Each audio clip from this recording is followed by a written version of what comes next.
Hey, this is Raw Spoon. These are my thoughts and stories from my blog. Enjoy! Results of dating survey.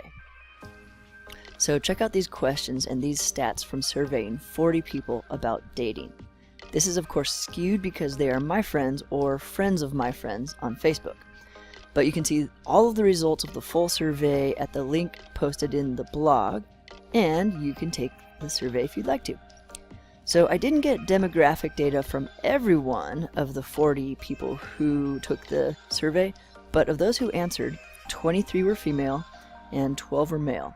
26 were from the South, 4 from the Midwest, 2 had both South and Midwest influence, 1 was from the Northwest, and a couple were from out of the country, UK and Canada specifically. 14 were single, 8 were married. Oh, and I partnered with my wonderful and much funnier blogging friend, Claire Galloway, for help with the questions, so check out her site. So here are the questions. I wondered if people generally thought it was okay to meet someone over digital media. Here's the question I asked. What ways of meeting someone are you okay with? And then in parentheses I put, just click the one furthest down the list you'd be willing to go. First, in person only, keep it old school. 8 votes, that was 20%. Number 2, on eHarmony, Match.com, or similar paid dating services is okay. Gotta weed out the scrubs. That got 9 votes, 22.5%. Number 3, on Tinder, Coffee Meets Bagel, OkCupid, or other unpaid services is okay as well. Beggars can't be choosers, I mean, not that I'm begging or anything. That got 7 votes, 17.5%. And then on social media like Facebook, Instagram, Twitter is fine too. My motto is by any means necessary. That got 16 votes, 40%. So, those in the biggest group think it's okay to meet someone over any digital media, although there's a significant contingent that stop at each level. Alright, next question. How do people generally think it's best to ask someone out? In this case, I forgot to give the option of meeting in person, and that was obviously the best answers, and all of the, quote, other answers included that. But here's the question. How should someone be asked out? Choose all answers that apply. Number 1, by a telephone call, just like the good old days. That got 30 votes, 75%. 2, by text is fine. That got 28 votes at 70%. Over Facebook Messenger or similar messaging service, that got 28 votes, 70%. Or other, that got 12 votes, 30%. On a Jumbotron, by Skywriting, Jet, or Blimpie, go big or go home. That actually got 3 votes, 7.5%. It seems best to go with the most personal mode possible, but text or messenger are usually okay to use. Okay, so now, what is an appropriate activity for a first date? Here's the question. Which things are okay for a first date? Click all that apply. Number 1, just a quick coffee, about an hour. That got 38 votes, that's 95%. 2, a meal, which would be a long lunch or dinner, that got 37 votes, one below the one before it, at 92.5%. 3, a meal and an activity together, maybe a couple hours, like hiking, bowling, etc. That got 30 votes, 75%. Or, number 4 is a group activity. That got 17 votes, 42.5%. And the next one down was seeing a movie together. That only got 15 votes, 37.5%. And if they don't seem like a creeper, we can hang out at one of our homes. That was the next option, and that got 5 votes, 12.5%. And 4 votes at 10% were other options. So a quick coffee or meal seems the safest request for a first date, but perhaps leave an option open to do something together afterwards if it's going well. Okay, so here's a big question. Is chivalry dead? The question was, it's best if the man does these things on a first date. Choose all that apply. First option, he asks the woman out and plans the date. That got 31 votes, 77.5%. Next, he opens doors to buildings, less out of their way type stuff. That got 33 votes, 82.5%. That got more than asking the woman out and planning the date. And the next one is he pays for pretty much everything. That got 26 votes at 65%. The next option is he at least offers to pick up the woman. That got 22 votes at 55%. The next one is opens car doors, pulls out chairs, stuff like that. That's 19 votes, 47.5%. The next one is brings a fatted calf to her father. 5 votes, 12.5%. And 4 votes, 10% for other. And 3 votes, 7.5% for none of the above. All things should be equal. It turns out, even if chivalry is dead, the expectation is still there. Let's resurrect some chivalry, gents. Next question. What sort of things should and should not be done and talked about on a first date? The actual question said, what should be done on a first date? Click all that apply. First answer got 97.5% and 39 votes. It says, get a general idea of who your date is and what they like to do. Cover the casual stuff. Next, got 90% at 36 votes. Turn phones to silent and only peek quickly if it's buzzing, like your grandma fell out of a tree or something. Next, got 18 votes at 45%. The man should compliment the woman on how she looks.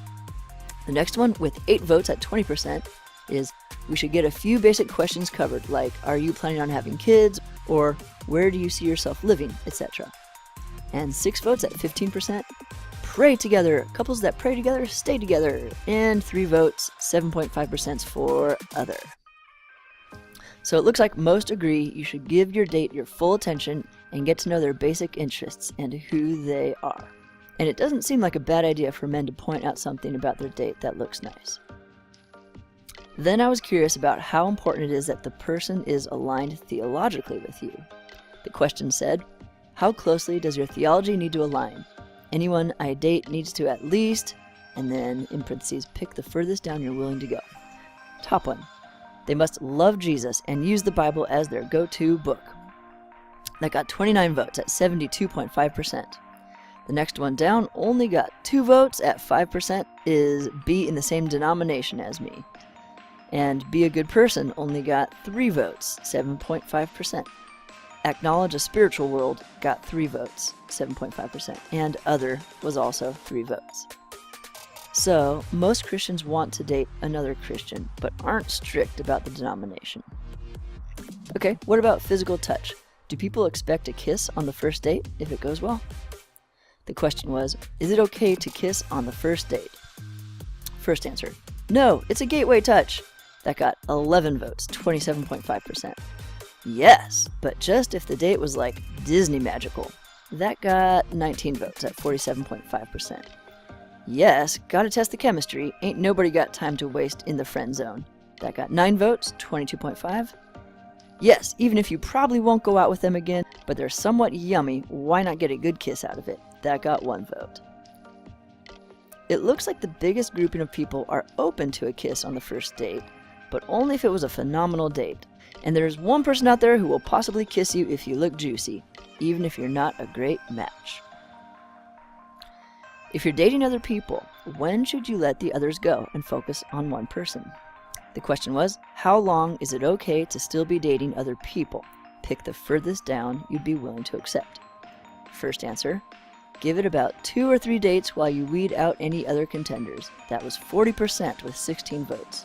Next answer, until the 2 of you DTR, which is define the relationship, as exclusive, it's all fair game. That was 14 votes, 35%. The next, exclusive from the very first date. Do you mean business or not, people? That got 5 votes, 12.5%. And 4 votes for other, and 1 vote for until things get physical, example, kissing, keep your options open.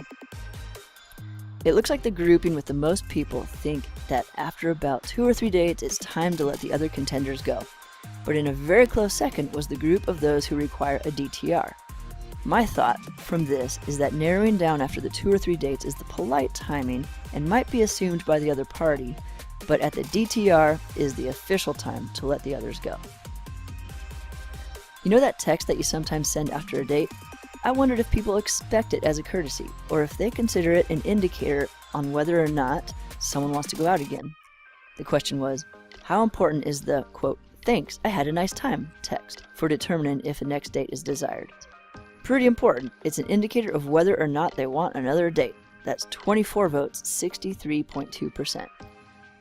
The next answer, it's a polite formality and I'll send it either way. That's 13 votes, 34.2%, and 1 vote for other. Looks like most people consider the, quote, "I had a nice time" text as an indicator of whether or not someone wants to go out again. But a significant number also expected it as a polite formality. So perhaps sending it is a good idea, but if you don't want to go out again and you want to be safe and clear, you can politely communicate that that is what you want. If someone does want a second date, when should they contact the other person again? The question was, when is the latest someone should contact the other person if they want a second date? First answer, within 3 or 4 days. We aren't getting any younger. That's 16 votes, 41%. Second answer, within a week. Steady goes it. 11 votes, 28.2%. I'm gonna be honest, I'm up for whenever they want to go out again. That was 12 votes, 30%. And within a couple weeks got 0 votes. So it looks like the grouping with the most people thought that the next date should be planned within 3 or 4 days, but only slightly less thought within a week or whenever was fine as well. How many people try to give someone a second date before they give them the boot? The question was, if the first date was a meh, not feeling the magic, do you, first answer, drop it like it's hot, or rather, just tepid in this case? That got 9 votes, 22.5%. Second answer, usually give it another try to see if something sparks. That's 22 votes, 55%. Next answer was depends on how many other romantic options I have at the time. That got 7 votes at 17.5%, and 2 votes for other. So according to this, on this survey, most people give someone a second try if they don't feel the chemistry on the first date. So what if after a date or two, you don't think there's a future? Is it too late to just send an exit text, or do you have to do a phone call? So the question was, how many dates have to happen before it should be broken off over the phone or in person versus just a text? 19 votes, 48% went to 3 dates. 10 votes at 25.6% went to 4+ dates, and 5 votes, 12.8%, went to 2 dates, and only 4 votes, 10.3%, went to 1 date. There was 1 vote for other. So it looks like after 3 dates, you should probably have a conversation in person or give the courtesy of a call. How likely is it that we will be able to stay friends after dating? The question was, how do you feel about trying to be just friends if a dating relationship doesn't work out? First answer, usually worth a try. That got 6 votes, 15%. Pretty sure no, 8 votes, 20.5%. Depends on how long we dated and or if we were friends beforehand. 22 votes, 56.4%, and 3 votes for other. Most people thought being a friend after dating depends on how long they dated or if they were friends beforehand. How many opposite-sex friends are you comfortable with them having? The question was, how do you feel about someone you are dating having friends of the opposite sex? Choose the ideal option. They have no friends of the opposite sex, 0 votes. They have up to as many friends as the opposite sex as the same sex. That got 26 votes, 68.4%, the vast majority. And most of their friends, and maybe even their best friend, are a heterosexual member of the opposite sex. 2 votes said that that was okay, and 10 votes for other. It looks like opposite-sex friends are good, but most folks prefer that the person doesn't have more opposite-sex friends than the same-sex ones. Those who commented in other often mention something like the sex of their friends shouldn't matter to your relationship if you have trust. What are some of those things that you hate? These are the sorts of things that I'm in danger of doing and would have no idea why the date ended so abruptly, I think. So, random stuff you would hate. 1. When they constantly ask who you are texting or messaging. They got 26 votes, 70.3%. The next answer, when men are ambiguous about whether they are asking you on a date or just to hang out. That got 26 votes, 70.3%. The next, when they use the letters you are instead of spelling out your, Y-O-U-R, and other text sloppiness, 22 votes. That got 59.5%. And when men call women chick, That got 25 votes, 67%. When they need constant affirmation or attention, that bothered 24 of the people at 64.9%, and 3 votes for other. Does it bug folks if the woman has more money, education, or influence, etc., than the guy? The question was, which is okay for the woman to have relative to the man? Check all that apply. Have more friends, be more socially connected. Here's how to calculate the social connectedness. Social media followers plus how many people say hi to them while walking out of church plus how many people wish happy birthday on Facebook. That got 34 votes at 87.2%. More educated, 33 votes, 85%. Older, 33 votes as well, 85%. Make more money, 34 votes, 87%.